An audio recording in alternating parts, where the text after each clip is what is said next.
ورينا قرات كيسمع ملارك قرات سبع ملارك أبو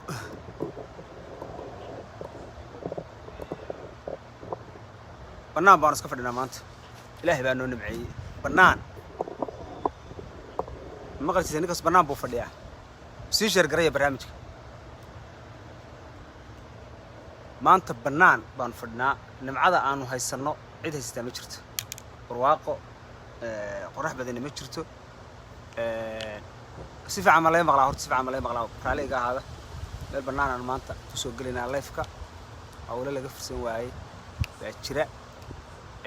إنكرات كموقات هذا عاد الله عرق وإيش يقيسان جد بان حرسنا يعني كي جوب كجرنا يا جرنا يجير جوبه هوستيسه بدأ أصلا سكوا كورنينا يا المادر يارو سيشر جري عرين مدبّداً عن كعاموسنا إن بدنا عن دبادة كودي وعن ريح يبان رواينا ما تكحلو أنا ولقي عدالة يقول تقانين أما قبر سومالي اللي ها هاتو أما قف كلا الصومالي اللي باتلو جست ها هاتو قرأت كولقي عدالة بتكون تقانين قبيل لا أنا ما إيجو كوح جوني أنا ما تاجره شربنا ما تاجره وقاربة يسوق قرية هذا قرأت كوح ولد ضي لو بدي أرد ولا هذا لما نندوبين هؤلاء كلام كترني أنا قاعد مشغولة هين أنا هيجا نكبدين ويني وحي مصلحة ومدة الصومالي كترتنا ونكارلنا أما وحى حمر هذا كسعودة ها هاتو أما تاسو مال أنا قاعد دبعت هذا كسعودة ها هاتو أما ماشي بود أنا هيدا لو ولا لها 1998 كلا ورستها هاتو مركب واحد رواع سيشر قرية نكيس ولو سيشر قرية ويدو عينية شرقرية حابية شرقرية نور سنجلي وقاد بيدا ودان وإحنا مش شرقريان هرتجا كده دارات كلا كحلا مشرتين كانوا ما جينا كخطر سنة يا أنت شرقريان يا سجاري وحبوك ما تري كران معناه هذا سيشر قرية waxaan rabaa maanta inaan ka hadlo arrin muhiim ah oo reer Puntland oo dan u ah oo Soomaali dan u ah oo Soomaaliya cadaaladeeda ah oo dadkoo dhan ay iga sugayaan arrintaas waxa weeye gudoomiyihii gobolka Nugaal ee la dilay bishii saddexaad wiligii anigu cadaaladaasan ka hadlaa ninka cid ka hadlaysa iyo cidaba joogta iyo miidiyihii Soomaaliyeed oo ka hadlaya iyo dawladii Puntland oo ka hadlaysa toonna ma arkaysa aan qoyskiisa ahayn oo danahooda iyagu gaar u wata wax dan oo naga dhaxaysa aysan jirin laakiin annuna saaxiibnahay oo aad isku fiican oo ahaa لأن الدليل دون كيسين وقالي دولة بوتلاند وعكت الله قالي مركي هوري أو لقيته من نمن سامري دولة كم ده وارن كان بندين هيا نكا قدوميها وحل الدليل عبد السلام حسن حرسي قتشر بالورنشري قدوميه قبل كنوقال بها قف صومالي عن قرينا يمشرو من عيد كبوتلاند كسر شقيبوها نن نبض من دماغ بوتلاند الصوماليات يشقين تأمني وكسم تنبوها نن مدة كلا قوة موسى نهين نمن كجرو ولقوا يقانا من قرضة متقانا ماشى هاي ستان أهل كنا هاي لو حنتو هذه يشر وحبي حنتو بصوا عم عيد يجري نن ومدة سوس منتهي وأن ولقي يقف كعبنا يا أنا العرقبوها وحتى عن عيدا واقو سلامين هذا الخليفة سيجر جري وأن عيدا بدن ناكا مشيرتين أما هرتجا كلي ورسنجلي قدام بيدا قالوا حلوة يقانا عيدا ما يكحيستان لو أن من عرارة مضح وحيري وبرايك لله وضدك لد سووا لكن سووا أمني كسر شقية وقدميه قبل كا أيانو حتى إلى لو ودين شري سبته عنو بهدان لقرقبة وبراية عن دولمية تعاد العيدا بانك حيستان وسلعين ليا لكن نن لبدن موسى نحين لكن وين الملكي نينكا وحل الدلي لبدي يكون يلبعتنكي أنه هدي كوتشرنو بيش صدحة سنة كان أول كيسيبة للدلي waxaana lagu dilay magaalada Garowe oo gudoomiye u ahaa nin baa isku qarxiyay kiiskiisii anigu wax badan intii halka kala socotay waa la socoteen inaan maalin kasta ka soo hadli jiray oo aan qoobay qaadaba la socday 12 qof baa loo qabtay oo ay ku jiraan dadka Puntland diga qabiilada Puntland diga oo dhan qof kasta waliba kuwa waaweyn hartiga sheeganay ay qaar kaga jireen laakiin ninkii isku qarxiyay iyo ninkii aan anigu sheegay maalinta halka ka sheegay aan nin baa isku qarxiyay gudoomiyaha ilaalada Muxyidiin Gacami oo taliyaha booliska oo nin Ciise Maxamuud oo isku qoys iyo isku reer yihiin oo gobolka Nugaal ka soo jeedaan waatay dawladdu beenisay oo nin Soomaali baantuuya oo umada Ilaahay abuurtay Garowe jooga ay shaati u soo galiyeen oo soo istaajiyeen oo yiraahdeen ninkii garaad feet sheegay waa been ninkii yir wees qarxiyay waa kan wax badan baa arinta ka hadlay intii daawatayna way daawatay intii aan daawana YouTube-ka ka helisaan wax lama amaalay oo gacan ku sameysay waxa ninkii aan sheegay ninka ay soo istaajiyeen muusan ahayn 10 fiideo daban aan waa kaga hadlay culays badan oo dawladda Puntland waa kala kulmay dad badan oo Soomaaliyeed way soo waceen oo yiraahdo arinta feeto dhexdhexaad ka mid anu dhexdhexaad baan ka ahay nimanka ninka meesha lagu deeyay Ciise Maxamuud oo Musharteen oo Maxamed Salawaan waxa waxaan Soomaalinimo ahayn oo ehelnimada ahayn noo dhaxaysay ma jirto wax dana oo aan kala yahay ma jirto hadii mid aaraaray ee koonfurka iyo Garowe lagu qarxiyana anu saas lagu doodiyaa cadaaladaas ka hadla nin kasta oo Soomaaliyeed ama qof kasta oo Soomaaliyeed ama gabadhaada ama wiil ahaado waxaan rabnaa marka uu dhinto sababta uu dhintay inaan helo Ilaahay baa horta qadarta leh oo dadkan abuuray oo qof kasta qoray xilliga uu dhimanayo nudfatan calaqatan isagoo abaa la qoray atashiisa meesha ku dhow anigayga xitaa xilligan dhiban iyo lama oga laakiin waa in qofka Soomaalida uu helaa cadaalad iyo muxuu qofkan u dhintay qofkan dadka ma la iska laynaya waxaan ognahay Puntland inay ka jiraan niman kodla ah oo Aaron Chan la yiraahdo oo isuruusay oo sida Cabdullaahi Dani meesha saaray waa ina shida u madaxweyn waa nimanka meesha cunaya ee dhigmeeratada ee gafanayaasha aanu bixiyay Cabdulla Caalgaasna buuga ka qoray uu bixiyay sharaadiinta uu bixiyay waa nimanka waa Cali Xoosh waa isaga waa ina shira abgaal waa niman tuuga oo magaalada bare ninka gudoomiyaha nimanka challenge buu ku ahaa war ummadda aad dhacaysaan iyo dilka aad ku wadaan ka daayay buu kala ahaa qarqi qarib isku waxay xaaladoodu taagnayd gudoomiyaha xilka in laga qaado oo la yiraahdo adeerow daniyow ninkan waa nagu madax adag yahay Cabdisana Xasan Xisib Gujir baa la yiraahdaa waa nin saraakiisha Soomaaliya ah nin Aaron Chan la falgeli karaya oo la qaadan karaya maahe ka tuura meesha oo isku taagnay ninkan dani la yiraahdaa nin xun maaha laakiin hore go'aanka uma qaato Aaron Chan runta uma sheego wuu ka leexleexday inuu ninkii gudoomiyaha xilka ka qaaday isaga laba jeer baa iyaga gar loo wada dhigay oo ay isku uliba ninka Maxamuud Shide la yiraahdo nin ay ka nasan waayeen buu ahaa aniga shaki kuma jiro in Puntland dadka lagu laayo boqolkiiba 75 siyaasad loo dilo wallahi 30 kamid ah al-shabaab baa dila laakiin dadka inta kale 70 kale siyaasad baa loo dila gudoomiyaha hadda gobolka mudug lagu dilay xitaa in siyaasad loo dilo baan ognay kiiskiisa gacantaan ku haynaa dadkan waxa laynaya waxa weeye niman kudla oo garowga jooga oo dadka laaya al-shabaab bay heshiis kula jiraan balaayo dhan bay heshiis kula jiraan saraseen bay heshiis kula jiraan qofkii dantooda ka hor yimaada ee yiraahdo war dalka xaraam baad ku wadaan ka anigaas maanta hadaan tir way dilay hadhow waxay leeyihiin feeta al-shabaab baa dilay mala socotaa gudoomiyaha marka dadka qaabka loo dilaa idin sheegaya tusaale ahaan Muxyidiin Gacmi waa gudoomiye waa taliyihii booliska Puntland weeye isaga amniga Puntland gacanta ku haya nimanka al-shabaab ka la yiraahdo hamaanin kasta idaacadu ka caaya wuu la diriraa wuu xiraa wuu xiiraa madaxu u xiraa wuu dilaa ma qarxiyaan ma taabtan habeenkii hal gaari buu ku socday masaajidku iska aada heshiis bay ku wada jireen anigaygaas og ku warsan galiya oo ma jirteenka kala oo bari jooga oo laba sim kaarlayaala oo buurtana ku xiran Puntland ku xiran idin dili mayno afdalo waa kamida nin warsan galiyo la yiraahdo boog islaba oo la yiraahdo Cabdiwaahid oo saaxiibnay oo Mareykanka jooga kamida laba agency uu shaqeeyaa ciidanka Puntland wala shaqeyn jiray Arsenal wala shaqeyn jiray ninka reer mahad ee kale afdalo waa kamida niman Muxyidiin kaasa kamida dadka nooca ku jiray laakiin gudoomiyaha Gujir kumuusan ahayn dadka waxa soo ku jira waxa nin cadaalada oo nimanka al-shabaab ka la dirira oo nin Soomaaliyeed oo Arsenal ku jirana gacanta saara mala socota nin dhifa ayaa laga helaa oo aan al-shabaabka ku dhaxmilmin oo cad u arka waxa kamid ah ninka la yiraahdo Cabdijamaal Cismaan Maxamed oo ah xildhibaan Puntland oo wasiir ku-xigeenka amniga soo noqday oo walaalihiisa iyo dadkiisa loo laayay laakiin dadka kale ee Puntland jooga wallahi midaan Arsenal ku xirneen oo lacag ka qaadan ma jiro mala socota Muxyidiin Gacmi marka wuxuu ugu talagalay in uu isdhaafiyo gudoomiyaha Arsenal buu u sheegay kafee waa like aan hada thank you I'm on in Facebook. I'm trying to. I see, yeah. Thank you, man. That's fair. All right, cafe baa gabadhay keentay. Waxaan idin marka ninka Muxyidiin Gacmi la yiraahdo, ninka Muxyidiin Gacmi la yiraahdo Arsenal wuxuu ku lahaa kaalin buu leeyahay oo la shaqeeyaa marka wuxuu oranayaa aniga hay qarxinina laakiin waxaan idin ka shaqeynayaa gudoomiyaha inaan cuntaan saad marka gudoomiyaha u dileysaan gudoomiyaha waxaad u dileysaan aniga wacaya aniga la ballamaya aniga oranaya ilaaladii ana ku haya weyn wada qaxweynay aniga maanta ninka intuu halkan igu yeero meheradan aan shaah ka cabay intuu igu yeero yiraahdo warfiito ilaaladaadii ka kaalay oo meeshan aan fadhiyo saytuuna la saytuuna igu kaalay war ilaaladaadiina ana ku siinaya ka kaalay macnaha nin Bayt Abu Sufyaan galay waa amni oo aan isku aamino oo aan imaado oo ilaaladaydi iyo hubkayga iyo waxayga aan ka imaado oo hadhow meesha la igu dilo malageeda waxa la ninka aniga imshamay ninka gudoomiyaha saas loo mishay meeting buu ku socday ninkaas Muxyidiin Gacmi baan u yeeray telefoonkiisii way qaateen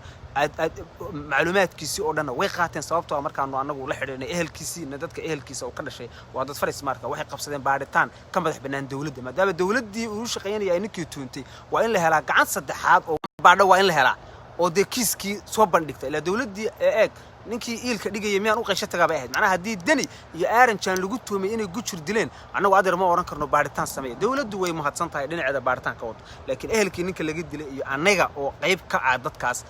wax cadaaladda u ololeynay oo ajaanib iyo Soomaali cid kasta leh baaritaan baan dhinac u wadnay kiiskii wuxuu gundaha la galay dawladda Puntland inay ku lahayd 12 qof loo xiray nin wuxuu ahaa taliye ku xigay ninkii ilaalada staafka Muxyidiin Gacmi haystay nin buu ahaa Grikomba ah waa la xiray xabsigu ka cararay dadkii qayb baa cararto baxsatay qayb kamid ah waa la soo qabtay ninkii isqarxiyay ninkii guriga u kireeyay cidii soo gudbisay cidii waxaan oo dhan keentay marka anu waxaan rabaa madaxweynaha Puntland shircid buu qabtay maalin dhexdaas wuxuu yiri kiiskii gacantaanu ku hayna waana soo bandhigaynaa anigu waxbaan marka ogahay 45 jir baan ahay wax badanna waa u soo joogay wax badan oo kalena waa ogahay waan rabaa halkaan ka sheego nimankii ninka laga dilay waxay tabanayaan qoyskii ninka laga dilay anigu nabadina ka shaqeynaa rabnaa ninkoodii iyo gudoomiyahoodii waaliday gudoomiye Puntland buu ahaa si guud laakiin qoys iyo ehel iyo caruur iyo qaraabo lahaa xigtuu lahaa qaran buuna u shaqeynay Puntland buu u shaqeynay waa inay helaan ninkan qaabku u dhintay oo saxa ay dawladdu soo bandhigtaa annaga iyagaas wax ka tabanayna oo Puntland dira oo Soomaaliyeed oo cadaalad u heleen oo halka habeen baan soo fadhina waan wax naga galay isla oo mushaar nagu siisay aysan jirin waxaan rabnaa marka intii aan balaayo kala dhicin oo ina shudo madaxa loo soo duubano la haligin oo muxuudiin gacabi la haligin oo ina dinay caruurti ila ina dinay bay caruurtiisa saameynaysa aniga maanta hadii ehelkayga wax la gaarsiiyo oo ina dilay imaaraadka isaga duul adeer inaan dinay caruurtiisa ka go'an tahay caruurtiisu nabad garow ku seexan maayaan caruurtiisu gawaarida qurux badan ay garow ku tahay ma wadanayaan dadkooda ay laayeen oo inta la dilay ay wax sax keeni waayeen ayaa laynaya marka waxaan rabaa inaan ka hadlo dawladdu waa inay si sax ah oo transparent oo waadaxa oo cad waa soo bandhigto ninkii Al-Shabaab baadilay dadkii dilna waa kuwa ninkii gacanta Puntland buu ku baxay sidii ninkii wariyaha ahaa ee suxufiga ahaa ee lagu dilay safaaradda Sacuudiga ee Turkiga ee Jamal Khashoggi la oran jiray Sacuudiga ka leexleedeen laakiin markii adduunka oo focus saaray adeer dusha ku qaateen Sacuudiga way qirteen responsibility-ga inay ninkaas dileen ama MBS ha amro yarka meesha jooga aan balaayo kale ha amarto laakiin waa geesinimo dawladdu saas sameeyaan wax haday dhacaan oo qayb kamid ah maamulka meesha ka jiro ay sameeyaan madaxweynaha waxa laga rabaa si geesinimada inuu yiraahdo adeer falkaas anaga dhexdeeda ka dhacay anaga baareen muxidiin gacamay kiiskaas isagu fadhiya muxidiin gacamay ina shido iyo aaran jaan oo dhan iyo in cali xoosh ayuu fadhiya adeer marka daniyow baaq soo saaro waxa tiraahdaa kiiskii anigu gurigayga galay mas'uuliyadiina aniga qaatay geesinimo isticmaal sida nimanka hawiye ugu bacbacleynayso iyo mareexaanka aad haysato kale adeer dadkaaga ka raba saacad warka xamar ugu cadeynaysid garow ugu cadee ninkii gacanta iyadu ku maqan yahay anaga dilay baaritaan baan wadnaa waan xidhnay hadaa doonto caruurtaada u xidhada doontid xaasaskaaga xidhan waxba dhigama gelin cidii kiiskaas u galay waa inaad cadeysaa laakiin bishii March up to now waxa laaliyo waa la aasay waana loo duceeyay هذا wax dadka qabta maaha bari ana la dilaya oo calan inta la hubiyo la barooranaya oo aan ogahay in dan ii tacsiyadeeyo intuu dilo waxa soo shaqeynaya ma filmaan aan hore u daawanay waxa weey anagu ma ilaaweyno wala ku jirbaana ilaaweyn wala ninkii gudoomiyihii la dilay Maxamed Umar ee gaalkacyo lagu dilay baana ilaaweyn wala dadka kale oo badan oo la dilaana ilaaweyn Soomaali meelsa lagu dilo anu cadaalad ba halka u fadhiya maalinta dhinto cidii bedelayada jirta laakiin qof kasta oo Soomaali waxaan rabaa inuu cadaalad helo qofka in la aaso oo calan buluuga inta la saaro ayaama loo baroor diiq dibadna la iska ilaawo waa wax 30 sano inuu ku jirnay oo hawiye dadka inta laayaan inta loo baroor diiqo la iska ilaaway taas ma jirto wala maxkamadaynaya dani maxkamad baa la soo istaajinaya xilku markuu ka dhamaado ama hadaan ka dhamaado garow waa lagu tagaya sida loo soo qabtay ninka la yiraahdo ii sheeg ninkii Suudaan haysto kale loo maxkamadaynayo nimanka dadka laynaya criminalka ayaa la soo qabanaya Abdullah Algas Basfor Mareykan buu Virginia ugu tagayna dacweynayna hantidiisana la xisaabtamayna oo Nairobi ku leeyahay gurigiisa Virginia ka dhisan xisaabtamayna oo gabadhiisa ku qoray adduunka wax qarsooni ma jiraan adduunka xaafad buu noqday ama Turki guri ka dhiso ama qadar ka dhiso ama garaacad ka dhiso nin kasta waxa uu sameeyay meel bay ugu qorantay dadka report garay anaga ku jirno buugag dhan baanu haynaa faroole wuxuu iga raba garan maayo waxa weeye adeer dad bay soo wacayaan in live ku jiraan way arkayaan waxa weeye faroole kuma laaban karo hadda Australia wiilashiisu kuma laaban karaan Nairobi meelaha ma dhaafi karaan dadkii ay laayeen ay dulmiga u geysteen baa sugaya oo cid kasta leh oo ay ku diraaceen buuraha ku garaaceen oo ay leelkasi ay laayeen marka waxaan ka rabaa inaan mawduuca ka baxo mar laakiin waxaan rabaa inaan xasuusiyo qof kasta oo ina shido passport Swedish buu haystaa ina abgaalo passport Swedish buu haystaa meena la xisaabteen bay u haystaan waa kuwa passportada intay iibsadeen xaasaskooda Sweden ugu tagay no way waa la xisaabtamaya gafanayaal dhigii dadka ku naaxibaatiin hantidii ummadaad dhacdeen iyagoo agaasimayo waaxidyaabay magaalada bad leeyihiin biyahay madaxtooyada geeyaan Turkiga guriga ka dhisan hantida inta leeg xagee ka keeneen wariyaada anigu Mareykan baan jooga maanta waxaan sameeyay waa la ogyahay social security-ga yaala haddaan 300 oo guri intaan iska dhigto 500,000 lacaga ay akoonkayga saa waa la weydiinaya adeer waa ku ognahay waxa ku soo gala noo sheeg balay ina shido waan ognahay waxa soo gala miskiina oo meelihiisa subaxii la wareega oo ganacsada ah oo aad iyo aad waliba kuwa levelka hoose ah buu ku jiray hal mar buu bugir xoolaanta xukeen haduu leeyahay aabahay baa iga dhintay adeer aabaha gaaji ay dishay waan naqaan anagu waxaantiba meesan haysan ma fahamtay dadka dhacdeen ma oran karno anagu aabaha baad ka dhacay aabaha duu taajir anaga garanayna aabaha taajir ma ina abgaala wasda xoolahan ummadaad ka dhacdeen guryahan aad dhisateen waa la xisaabtamaya xoolii ummadda aad ka dhacdeen baa waxaad ku dabaqadeen inaad dadkiina leystaan oo qofkii idinka hor yimaado aad dishaan oo ninka gudoomiyaha idinku cagihiina fadhiya anu nimanka waa niman dambiilayaal dhiig bay faraha kula jiraan waxa kale oo ka sii daran nin Mareykanka nagaga tagay oo ina Djibouti la yiraahdo oo meelahan dhaykar ku lahaan jiray Minneapolis oo ay gudoomiyaha la intay ilmaadeen ahaayeen oo booskii gudoomiyaha ku fadhiistay dhiigiibu ku fadhiyaa warkaa damiirkiisu ma noola miyaa xitaa ma oran war ninkii inaadeerkii waa la dilay booskiisina waa lay magacaabay war bal xaqiisa aan soo dhiciyo madaxweynaha kale isaga laftiisa waan la xisaabtamaynaa markuu maray ku soo noqdo inuu wax ku geeyay baan u malaynaynaa waa inuu cadeeyaa oo shijraad qabta in Jabuutaawi inaanu waxba ka ogeyn oo ninka dar ilaahay madaxweynuhu xilkiisa ugu magacaabay iyo inay ninka ehlahayn haddii aanu shijraad 24 saac soo socota ay soo qaban isagana waxaan ku diranaa liis halka aan ku hayno ee noo qoran ee inay gudoomiyaha dilkiisii wax ka ogaayeen muxidiin gacami waxaan ugu mahadnaqayaa talaamaha amniga iyo immigrationka iyo hay'adaha xuquuqul insaanku inay hakiyeen safar oo Turkiga ku aadi lahaa anigu war saxan idin sheegaya oo ku goosan lahaa in la hakiyo oo still garow uu joogo oo aanu bixi karin madaxweynuhuna ma saarin dad kale iyo hay'adaha khubraa iyo ba ka dameeyay inay xayiraad ku sameeyaan ina shido wax xila ma hayo ina shido ninka la yiraahdo wax xila ma hayo ma la socotaan waxa laale wuxuu xilayaa ma jirto dalkiina wuu cunayaa Nairobi u dhoofaa Dubai buu tagaa isaga laftiisa socod dhaqdhaqaaqsan xayirayna aaranjaan oo dhan baan rabnaa in dhaqdhaqaaqdaan xayir marka waxaan iska codsanay waxa weeye madaxweynaha fariinta aan u diray waxay madaxweyne bishii saddexaad baa gujir la dilay Cabdisalaan Xasan Xisib gujir gudoomiyaha gobolka Nugaal ilaa iyo hadda hal maalin baad meel ka hadashay waxa tiri baaritaan baan wadaa waan soo bandhigayaa mana aadan soo bandhigin wax baaritaana maadkiin annagaana inta waa aamusnaa sababtoo waxaan u hakeeyay fiidiyoyadii aan ninka kaga haltay arrintiisa dad baa ila soo hadlay oo kiiskii wax badan baad sheegtay oo aan laamaha amnigu rabin in la sheego annagii baa waxyaalo badan uga Mareykan joogna wallahi waa la soo hadlay taliyaasha booliska iyo ciidamada iyo nabsuudda la socdo waxay dhaheen jooji baaritaan baa socda saas aan u hakiyay intii baan hakiinay wax baaritaan soo socday ma jirto marka waxa waa in kiiskii la soo bandhigaa madaxweynuhu uu ka hadla oo yiraahdaa kiiskii halka intii aan balaayo kala dhicin oo ina shido iyo ina aarinjaan oo garowga jooga iyagana dee la malgin ilaa ninkii nin dad buu ka dhintay la dilayaay soo dadka ma soo ninkii ay dileen ana waxaan rabaa hadda waxa weeye iyagaan badan wadaa wadamada Ciise Maxamed baa kala badbaadina la wareede hadaa wixii qirateena qirta oo kiiskeedu hadii aadan qadin adir banaan istaaga waxa la iftiin baa la cunka anigu maana dilida oo banaanka ka mara mala socota waxa weeye aarinjaan dadka iyada laysa iyaga dadka dila dadka bulaan lagu dilay assassination baa loo dilaa faroole laga bilaabo since 2009 up to now dadka bulaan lagu dilay wallahi billahi tabaay soddon kamid ah shabaab baa dilay 70 kale siyaasad baa loo dilay dawladda lukule BIS ta awleyn jirtay in diyaano haddana niman aarinjaan oo gaangisaba soo baxay dadkay haayar gareynayaan waa caloosha u shaqaystayaal wiil yar oo jareera ayaa baaskoorad loo dhiibayaa $10,000 baa la siinaya hadii lagu dilana waa lagu qabtay baa la oranayaa hadii kalena baxsaa la leeyahay reer Puntland oo hadeeba ogow ninka garowga joogow